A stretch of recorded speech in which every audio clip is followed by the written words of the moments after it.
From sports training to weightlifting, parkour to African dance, there's an incredible variety of activities at this year's convention. But the main message from everyone is that fitness should be fun.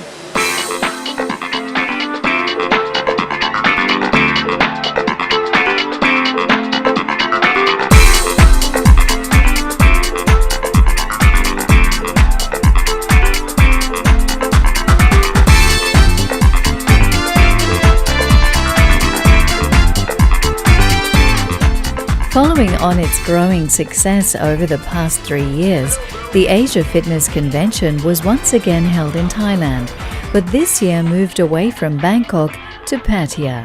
Headquarters was the lovely Dusit Thani Hotel, where fitness gurus from around the world squeezed into their workout clothes to show around 800 participants how inspiration plus passion equals transformation.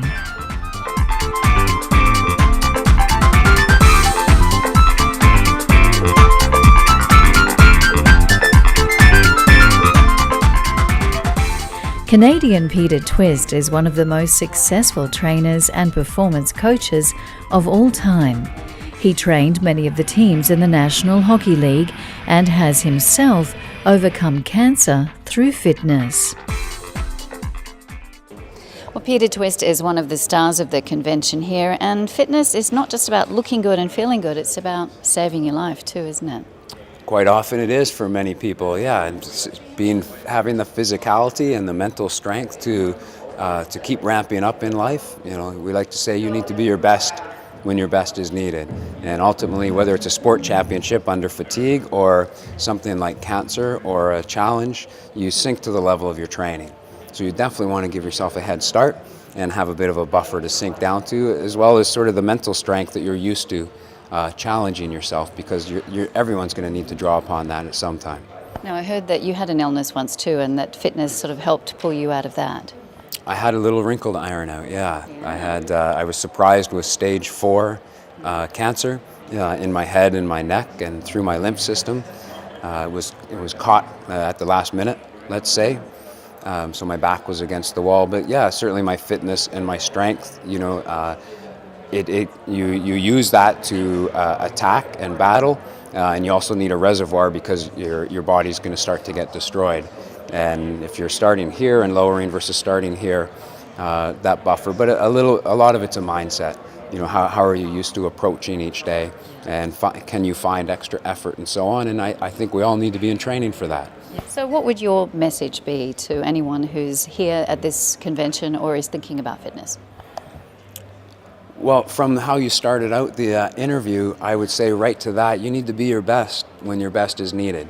And so some of this is just training to have an engaged life. The message is this is not about exercise. We exercise to have a body that works so we can do what we love to do. And if we do what we're passionate about, we have that positive energy and attitude, and we can share that with those around us. That's the effect.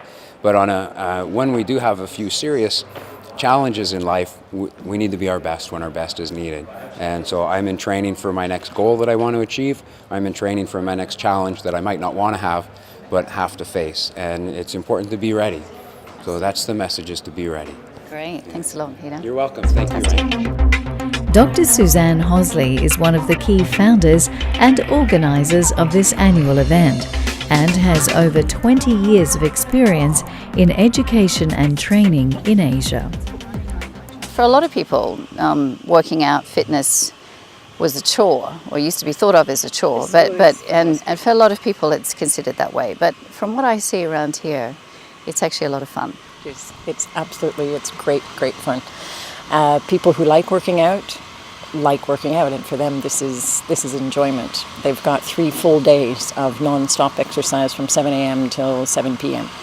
and competitions and all kinds of things, and they're just loving it. By Sunday they'll be tired, but for now they're having a great time. Now there's an incredible diversity of fitness activities. Can you run through sort of what the extremes that you have here? Well, I guess one extreme is sports conditioning, and that's very, very popular because the more and more personal trainers are kind of moving outside the gym and doing more sports-like activities, agility and balance and jumping over things. So the sports conditioning at one end, and we go all the way over to yoga, Pilates and Feldenkrais at the other end. And in between we've got personal training, standard group exercise, dance, all kinds of stuff. So there's something for any kind of fitness professional. I guess it doesn't really matter what people do as long as they consider getting out there and doing something, because it's not just about your fitness for your body. I hear that it also adds a lot to confidence for people. It does, and one of the things that we're bringing this year, that we have brought this year, is parkour, called free running, which is kind of jumping off. People think of it as leaping across buildings. It's much more than that. It involves climbing and rolling and just otherwise interacting with your environment. They're going to do a session out here tomorrow, which is spectacular. And it's rediscovering what you did as a child. When you're kids, you jump, you roll, you run, you do things. And as we get older, we just sit. And this is fantastic. So it's really moving. Any kind of movement is spectacular. Just walking is good.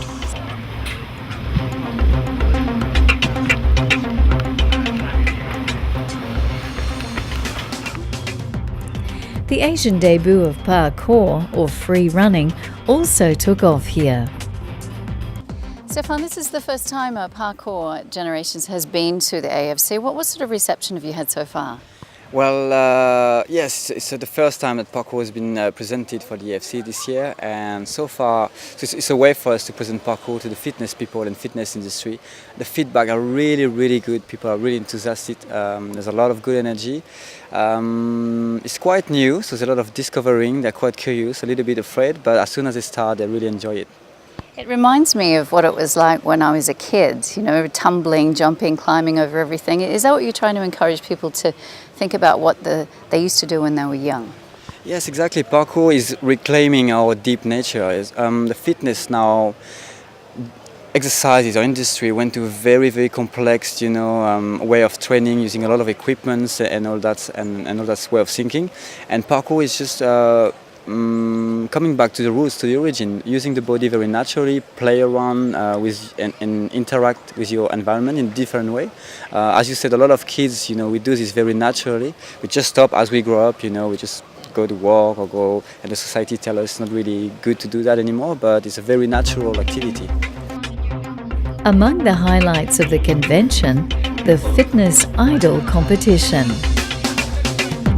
And for the really keen, there was some grueling Navy SEAL training. No guts, no glory.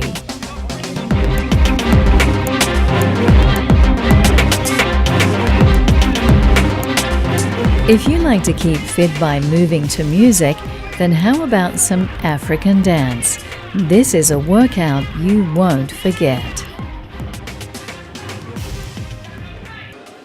Variety is really important at the Asia Fitness Convention, and I'm here with Kukua. How are you? I'm doing great. I'm actually doing fabulous because this is my first time at Asia Fitness Convention and I'm excited.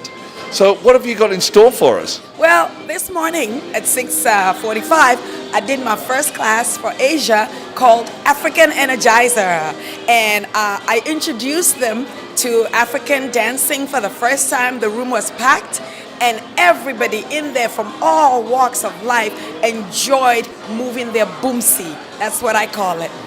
Now, I've seen a lot of these exercises, a lot of these programs are very scientific, but your one's a little bit more raw, isn't it? Yes, mine is very raw, down to earth, down to the roots, because you're moving everything you've got.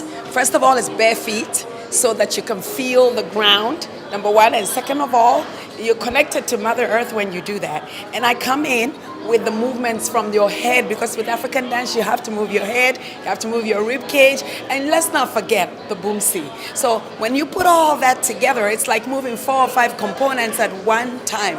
And this is what teaching the Asian people to do, and it sets me apart, African dance, from the other genres of dance out there in fitness. Now, we're a TV show, so there's lots of people sitting on the couch watching right now. So what would you say to those people? What's the most important thing about getting up off the couch? I think that the very most important thing of getting up off the couch is so that you don't get obesity.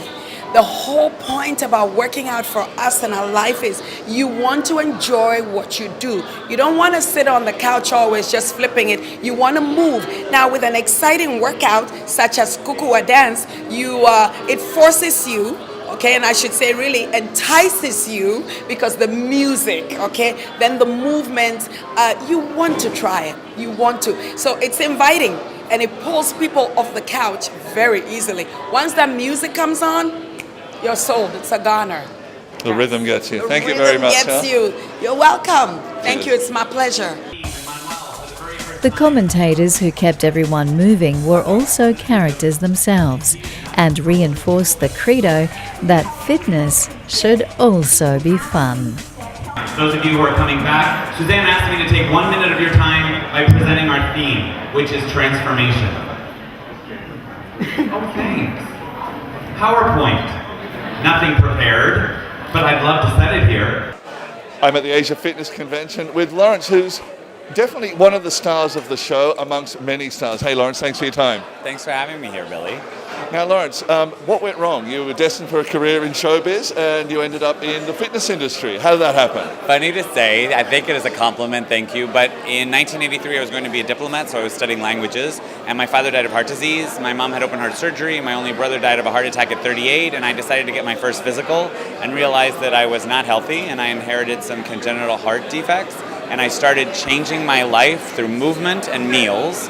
And other people started saying in college, tell us what you're doing and motivate us too. So I got certified and started becoming a personal trainer and group fitness instructor.